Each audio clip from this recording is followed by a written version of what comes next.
This is Pre-Market Prep. I'm Brianna Valesky in for Joel Elconin. We're joined by Wally Olopade. He's a senior instructor at Right Side Trading. Wally, thank you so much for joining us today. How are you doing this morning? I am doing fantastic. Thank you for having me on your show. This is only about the second time we've had you on the show, so why don't you recap for our listeners a little bit of your education and market background? Yeah, sure. Basically, I went to college for accounting, and I actually dabbled into the stock market about 3 years ago. Actually taking some classes just online like everybody else did, but really dived into it and took a lot of my accounting knowledge, business background, and really started applying that towards the market and kind of had a unique approach, just looking at the market from a standpoint of trying to anticipate what's going to happen in the future rather than focusing on a lot of stuff that happened in the past that doesn't really help you know what you're going to do, going forward. So really self-taught, but spent a lot of hours learning how to read the charts, read patterns, and all that kind of stuff to become really good at what I do. So tell us a little bit about your firm and what the name Right Side Trading means. Yes, actually, the company is called Right Side Trading, and the reason why we actually came up with that name was because, like I said, my curiosity in the market was always, how do you know what was going to happen in the future? And so when you look at a chart, when I was taking a lot of classes and listening to a lot of people talk about, the market, one of the biggest things that I used to get frustrated about was the fact that it seems like everybody would talk about what you could have done, should have done, would have done based on what happened in the past, which is what I consider the left side of the chart. So if you're looking at your monitor, you look on the left hand side, you could pick the valleys of each stock and the peaks of each stock. Well, that was all fine and dandy, but problem was we couldn't really make money based on what happened in the past. So going forward, here we are today. What's going to happen today? What's going to happen tomorrow? What's going to happen next week? We consider that the right side of that chart. And so we came up with that name because our biggest thing was trying to make sure that we don't focus too much on what's happening on the left-hand side of the chart. I mean, it gives us information to kind of help us identify what's happening in the future. But the primary focus is, what am I going to do on the right side of this chart, which is where we're going to make money. And that's how we came up with the name Right Side Trading. Do you encourage paper trading for beginners? Oh yes, absolutely. Actually, all our students are required to go through. We have students that we teach and all that stuff, but they all required to go through paper trading at first because it definitely helps with getting a lot of the jitters out, whatever fears, whatever excitement. I mean, I've seen students who were too excited and made mistakes just because they were too excited. I've Mm-hmm. seen students who made a lot of mistakes because they were also afraid. So I tell them, I say, you have to go through the paper trading at first so that you can get that out. I had a student just even yesterday telling me he just blew his whole paper account. I said, well, Oh. good for you. I'm glad it didn't happen on real money, Yeah, exactly. but he got that all out of his system because he wanted to try and see how things are going. But yes, absolutely. Do you do setups for options as well as equities? Yes, I do. So we primarily focus on options trading Okay. than anything else. Yes. And so we look at the stocks, of course, but at the end of the day, we end up trading the options on those stocks. And so, quite honestly, if the stock doesn't have options or the options are not liquid enough, Mm. we are not even interested in it whatsoever. Okay. What about futures? No, we don't. Okay. No, we don't dabble in futures, nor do we do forex. Unfortunately, Okay. none whatsoever. So what type of charts do you use? Candlesticks, bar charts? Yes, we focus primarily on candlesticks. Okay. Um, we don't look at bar charts at all. We don't use any of those different types of line charts or anything else. It's just strictly candlesticks. And actually, that's our biggest course is, understanding candlesticks. Because, like I like to tell Ah. people, I say, when you look at the chart is, at least with the candlesticks, is communicating a lot of information to you. It's a Mm-hmm. lot of hidden information that you can find out from these candlesticks. And I like to tell people, I said, it's like understanding a different language. You know, if I'm an English guy, I speak English. I don't understand Spanish at all. But if I wanted to understand Spanish, I would have to learn how to read the Spanish language and speak the Spanish language, so that next time I approach somebody who speaks Spanish, I would understand what they're saying and be able to communicate with them. Well, it's the same thing too when it comes to the charts. Those charts, those bar charts, those candlestick charts are like languages to us, and we look at those as alphabets that help you understand what the stock is telling you. Do you focus on one time frame or multiple? We predominantly focus on one time frame, which is the daily chart. Very rarely would we go to multiple time frames. The only time that we actually go into multiple time frame is to see what the broad market is doing overall. So like, what's going on in the world right now, we might scale out to a monthly chart, a monthly time frame, just to kind of see what's happening in China and all across the globe, to see what's going on, just like a 30,000 feet from the air point of view. Right. But after we see what all that is telling us, we zoom right back into the daily chart to kind of like really focus on the trades that we actually try to place. Okay. So since you do a lot of education, can you talk about some of the biggest hurdles for new traders and investors? Honestly, the biggest hurdle that I've seen a lot of people face is not really understanding how to read the charts. I truly believe, I've seen people that said, okay, they don't even look at charts at all. They just trade the options based on so many different things like deltas and all that kind of stuff. But I tell people, I said, look, if you really took the time to understand how to read the chart, and I mean really understand, because I truly, truly believe each stock is communicating something to you. And if you learn how to see what it's communicating, you would do wonders with your trading. And so the biggest mistake is definitely not understanding how to read the chart. Absolutely. So let's talk about the current market right now. What are you seeing in the market today, and just, different time frame today, over the next couple of weeks, next couple of months? What are you watching? Yes. Well, we've all know what's happened over the last month in August and how the market has dropped. And, I have to be honest. I do see a bearish market more than anything else. Just by the way that, China, London, Germany, Singapore, Taiwan. When we look at all these charts, Canada, all of them are showing bearish structures on their charts, and so actually, I think it was in July, I told all my students, sent out an email to all my subscribers. I said, from here on out, until we see things change differently, we are going to be focusing on bearish positions. Wow. And so we haven't taken any bullish positions whatsoever since July. Wow. And so when the market crashed in August, we were all prepared for it. Some of our students doubled their accounts with that market crash that happened, and but we were all prepared for it. And I still don't see anything that's changed so far. You can hear a lot of people talk about, is this the bottom? Is this not? Nothing so far that we see is showing us that, we've hit the bottom yet, and nothing so far has shown us that, this market is ready to rally back up again. And so we've been in a consolidated phase since August, and, the Feds were coming out with their announcements last week, Thursday, and everybody thought this was going to be what it was going to take to pop up. I said, no, not really, because from what we see, 30,000 feet in the air, this market is still on its way down. And so when the announcement came out, everybody got excited because it popped intraday. We have to just watch. And by the end of the day, the market dropped. We had quadruple witching, which was on Friday. I said it's going to make even matters worse because, after quadruple witching, if you ever take note of it, usually the market, comes even weaker and drops even more.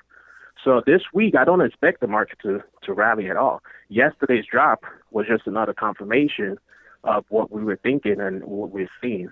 And so we see this market dropping probably even before we see any kind of rally, maybe up even to like the middle of October before we see any kind of short-term rally. That might be just a relief rally if anything. Okay. We've got a couple of questions coming from our chat room too. Do you trade any ETFs or any of the indices?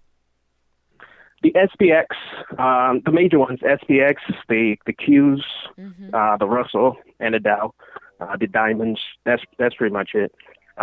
Nothing outside of that. We don't trade any of the sector ETFs or anything like that. Mm-hmm. We just focus primarily on those, and then we focus on stocks to Okay. trade. Well, let's talk about some of the stocks that are on your radar. What are you looking at today or this week? Sure, sure. Actually, we've loaded up on some. Ford was, for instance, one of them that we actually loaded up on Mm. Friday. Okay. Um, we loaded up on Friday on Ford. We are looking into Apple to be another one, and Netflix, with the possibility they are showing signs that they might start heading to the downside pretty soon. I mean, Apple's already started doing that, but we suspect that they might actually do that even more. So those are some stocks that we're looking at. Best Buy is another one. It had a pretty good rally up for quite some time, but we think that it's kind of getting to that point where it's ready to tip over and start heading back down again. And so that's another one that we're looking at. Um, GoPro is another one that we're looking at, where I know that this time last year, GoPro was the darling stock of everybody looking Mm-hmm. into it, Yeah. and it's it's pretty much lost all the rallies that it made, and it's almost back to like the IPO price. And so we are looking at that with the anticipation that it has a little bit more to drop, and then maybe even more. But we are watching that. We haven't got into that one yet, but we're keeping our eyes on that one just to see what will happen. And just to clarify, you're only taking short positions in all of these, right? Short positions, short Okay. positions. Well, now here's the thing: we look at when we look at the market in general, we look at it on a monthly basis, Mm-hmm. and so at least for the month of September, we are looking at shorted. Um, so far, it seems like it's going to stay the same in October based on Mm-hmm. what we see. But we'll know for sure by the end of September, September 31st, on September 30th, we should know for sure. And if it still shows us that, then we stay bearish again for the whole month of October, and Oh we just take wow. it one month at a time. Okay. Yeah, absolutely. One that I wanted to jump back to that you mentioned was Best Buy. That's something we haven't talked about in a while. Can you sorry if I just reiterate for us why you were looking at a short position in Best Buy? Yeah. Well, I mean, after earnings, Best Buy had their earnings not too long ago. I think it was in August, and when the whole market was dropping, Best Buy was actually climbing up, Mm-hmm. and so then it got to a point where, like I think around $39, it started showing its signs of weakness, Yep. and so if you look at it, I mean, like if you're a candlestick follower, one of the things that we see is that it started showing like a bearish engulfing signal, which is huge. Mm-hmm. Okay, not only after that, but the biggest thing was after it showed that bearish engulfing signal, it gapped down the next day, which is like super super confirmation that this thing is ready to take the plunge to the downside. So we like that because when everybody else was tanking, it was going up, and then now it's beginning to show signs of weakness. From what we see, is at the resistance point at that $39 level, and so now that thing is at $37 now. But we expect this thing to drop, and then if the market really drops like we see it doing in the near future, I think Best Buy will probably be one of those that would actually take a big plunge to the downside, Mm-hmm. and hope that we can capitalize on that you know very well. But yes, Best Buy is at a resistance range. We anticipated that. We were waiting for it to get there. It got there like about last week, and then it showed us signs that it was ready to do what it needed to do, and that's why we're watching it. I mean, and most of the time, most of the stocks that we trade, these are stocks that have been stocks that we're watching for a while. So by the time we actually enter it, there's never a case where we actually just enter a stock the same day that we see it. We've been Gotcha. watching it for at least a week, 2 weeks, Sure. and watching its behavior patterns so that by the time we say it's time to enter this trade, you can best believe it that we've already seen everything we need to see, and it's already confirming everything that it needs to confirm for us to say it's time to take it to the short side. You mentioned GoPro, which obviously has been just on a downward trend. What about something like Alibaba? Just has not been able to get back above its IPO price. You know what? Alibaba was one that we could not really get our hands on. We Yeah. thought, when it got to that, that point where it came close to like its pre-IPO price, and that it was going to bounce back off of that, but it really hasn't. And the trend, I mean, yes, I think back in like, if I'm not mistaken, like beginning of June or something like that, it really started, taking a nosedive. But for a while, it was Mm-hmm. just going sideways, and so kind of really threw us off because there was no real trend to say, is this thing really going up, going down? And then even on this downtrend that it's been having recently, it hasn't been really something that we could put our hands on. Remember, I told you, candlesticks are like languages to us, and Mm-hmm. unfortunately, it's not giving us enough information via candlesticks to tell us what it's really going to do. It's giving us some candlestick signals, and then it'll be totally false. And so it's just very unpredictable, I should say. So for that reason, we just said, okay, you know what? We'll stay away from Alibaba because for whatever reason we can't understand the language Alibaba is speaking to us. Sure. And so, Yeah. Yeah, absolutely. That's a great point. Just knowing, if you're not understanding it, not forcing a trade in it, just taking a step back and being like, don't understand absolutely, it, not going to touch it. We do have another question from the chat. We always have a sure. mix of fundamental and technical guests on the show. And Chris from our chat room is saying, he says, your profile says you look strictly at technicals, but aren't they meaningless without at least some fundamentals to give credence or purpose to the charting? What's your thought about that? I would say that's not true. We've actually Okay. found, like I said, I studied accounting, and so I actually know a lot about fundamental analysis. But at the end of the day, what I've seen is that the charts would either lead the fundamental analysis, or the fundamental analysis would eventually just catch up to what the chart is telling you. So we see, if a company is good, and the fundamentals are saying that this company is going to be great, and it's going to go up, you would see it first on the charts. Okay, the charts will let you know these things ahead of time. So, to be quite honest, we have not done any, and I mean any, fundamental analysis for the last 3 years now, because it's absolutely meaningless to us based on what we do.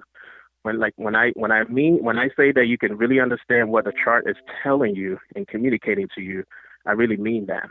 And I think that's the key that we've discovered, is that the chart would let you know what's happening. Now, there are some instances where the charts will not be helpful. For instance, when earnings are coming out, the charts won't tell us whether the stock is going to go up or down based on earnings. If a merger was to take place, the chart would not tell us that information. So there's some limitations based on what we know that your chart can tell us and cannot. But if a chart has a pattern, and you got to think about it like this, all the investors that loves investing based on fundamental analysis on a certain stock, they have certain behavior patterns. They have certain things that they see that makes them want to buy it.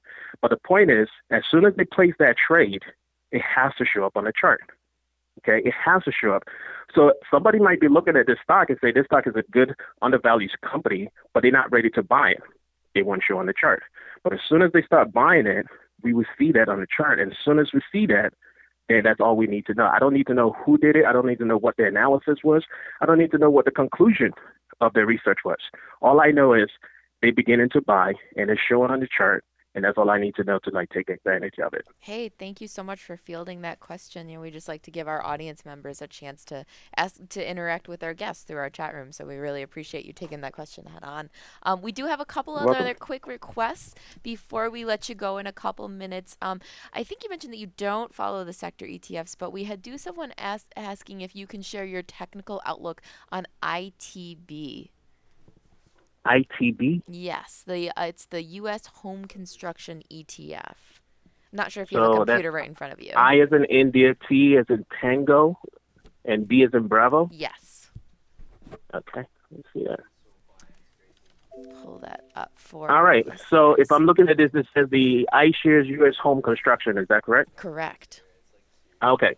Well, based on what I see right now, it's approaching a support level. Okay. Mm-hmm. And the biggest thing that I would see, like at the 25.99 price level, let's just say this is the $26 price level.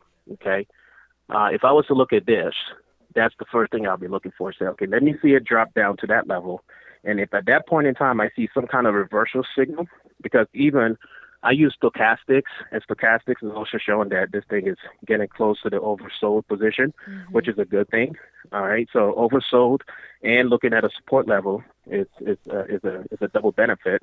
So the only thing is just be patient and wait for it to get down to that level, touch that level at $26, and then if I see any kind of reversal signal, I Mm-hmm. would definitely be bullish on that stock at that point in time.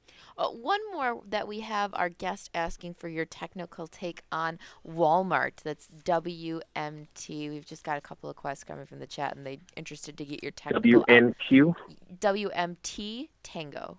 WMT, okay, Yes. WMT. Yeah, and we'll just take a Okay. quick look at that. Yeah.